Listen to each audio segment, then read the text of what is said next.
All right, what's going on? Welcome back to Insight with Irv. Difficult conversations. I want to talk about difficult conversations. Reason for that is because I believe that everything that's on the other side of a difficult conversation happening is what's holding you back from getting what you need to get out of this phase that you're in right now, from learning the lesson that you need to learn from where you're at right now, or just moving yourself through your business. And so I'll give you a real world scenario.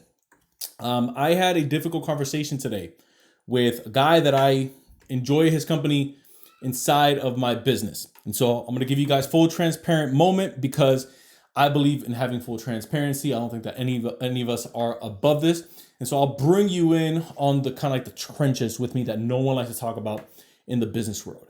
And so I had been putting off this decision of letting this gentleman go. Again, nothing personal against him, just someone that I believe, unfortunately, wasn't performing at the level that they were.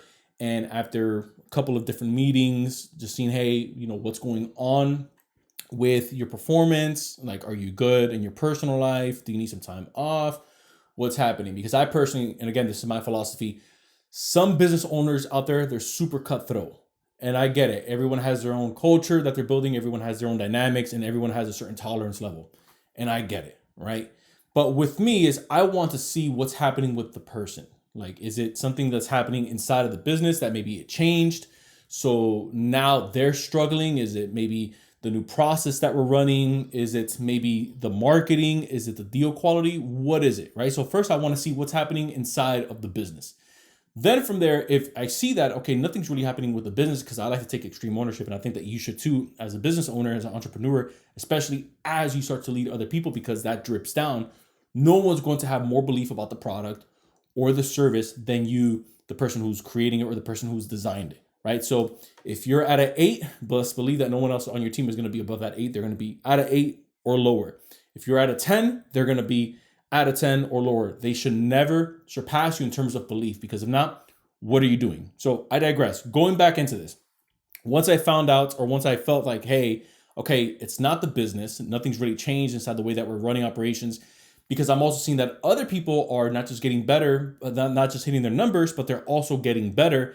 I then just said, you know what, let me have some one-off conversations with him, see if maybe there's something going on in his personal life, or if maybe he's just kind of checked out. So let me have that conversation with him.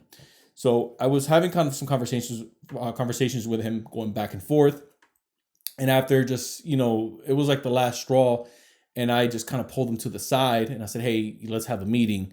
And so we ended up having a meeting, and lo and behold, he had felt the same way, where he just felt disconnected. He just really didn't feel as if he was getting any better, and he didn't feel as if he was really bringing any value to the team, and just there was just a disconnect there. So I applaud him for having that maturity, right? But I also want to kind of challenge you, where it took me a little bit longer than it should have to have that difficult conversation with this gentleman, to let him know, hey, look, I just don't think that where with the company's headed, where the vision is headed, you're unfortunately connected with us in that sense, right? Maybe you're going to be a good fit somewhere else.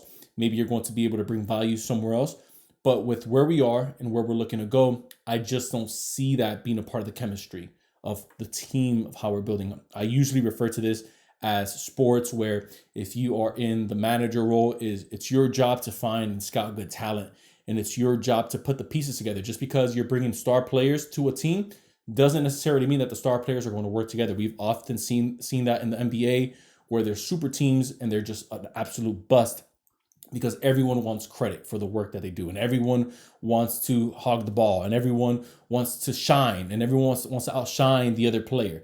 So sometimes you need role and key players that don't mind passing the ball to the other person for a slam dunk. Sometimes you need players involved that don't mind saying, hey, I don't get paid to do this, but I'm willing to go above and beyond because I want to see the team win. That's what you want. And so going back to difficult conversations, and I was telling my wife this the other day, if you're thinking about someone more than the person that you're waking up next to, as soon as you wake up, then you need to have that difficult conversation. And I know that that sounds funny, but really hear me out, especially if you're running a business, then you know exactly what I'm talking about. You wake up thinking about the person, that is just driving you nuts of why don't they get it? I've been drilling with them. I've been talking to them. I have given them all the resources that they need, and they just aren't producing at the level that they were, or they just aren't producing at a level that I see them going into, right? Or maybe they have this high and mighty talk, but they're just not backing it up. And so it's the same thing here, where I often see a lot of guys where they'll post a picture of, hey, just did a 5-minute ice bath, which has been like the biggest craze, right? I just did a 5-minute ice bath, and I've been listening to 15 motivational podcasts, and I've been up since 5 a.m. and I'm going on a Spartan run. But they're not willing to confront a difficult conversation that maybe is going to last 2 or 3 minutes. They'll go through all types of physical pain, but they won't go through that conflict that just needs to happen in order for you to end up on the other side of it with either a solution of, hey, we were able to arrive to the problem together. Let's keep this thing going if you wanted to keep someone around, or hey, maybe it's best that we part ways.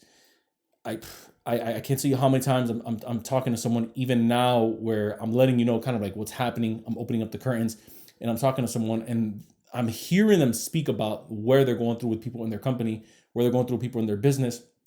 And I'm just thinking to myself, when's the last time you even spoke to this person? Oh, no, I've just, I text them, or no, I just message them on Slack. No, dude, get them on a call.